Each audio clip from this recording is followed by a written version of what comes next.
Mile 2 is Lighthouse Rollers, and it looks harmless on paper.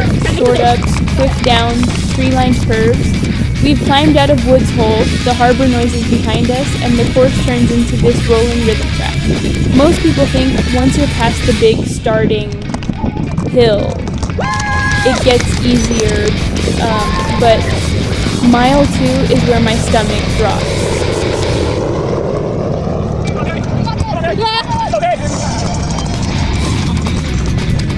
Somewhere on one of those early rollers, I reach for my bite valve to take my first drink.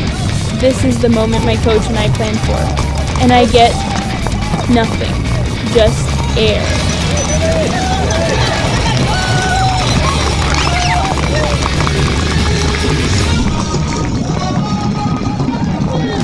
Here's the thing though, in 77-degree heat, that isn't a minor annoyance. It's a full-blown hydration plot twist.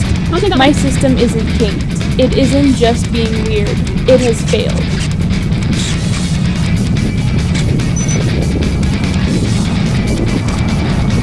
You might be thinking right now, okay, so grab a cup from a volunteer.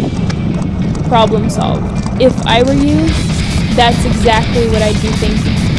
But this is where the locked-in hands problem becomes real. In a racing chair, at speed, with your hands strapped into gloves, grabbing a tiny paper cup from a moving target is like trying to pick up a contact lens in the middle of a roller coaster. One bad move, and I either crash or wipe out someone next to me.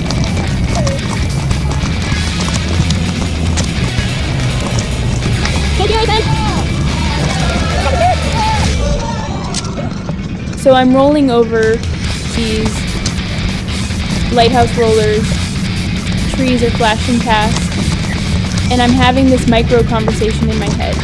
Okay, the water's gone. It's 77 degrees, you've got 5 miles left.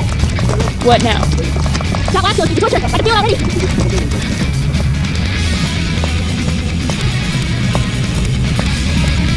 Most people would panic here, or at least seriously consider pulling off and calling it. Yet I realize I'm standing or rolling at a fork in my story.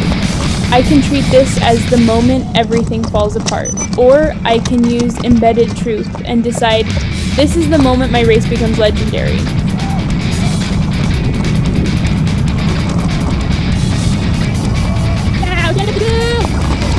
So I give it a name. I call this moment the no water lock-in. The second I say that in my head, it stops being a random disaster and becomes part of the framework of the day. Here's the thing, though, naming it doesn't magically make me less thirsty. My mouth is already drying out and there's sun sneaking through the trees. But now I have a frame. No water lock-in means I'm not asking whether I'll keep going. I'm only asking how smart I can be while I do. I focus on my roller rhythm. Short, strong, pushes up, controlled, flowing glides down. The hill situation didn't change. The heat didn't change. The missing water didn't change. But my mindset did.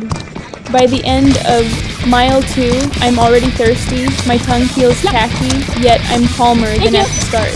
The disaster has a name and a plan attached to it. The fear from Mile 1 is gone. Now it's just me, the chair, the rollers, and this new challenge. Finishing 7 miles in the heat without a single sip.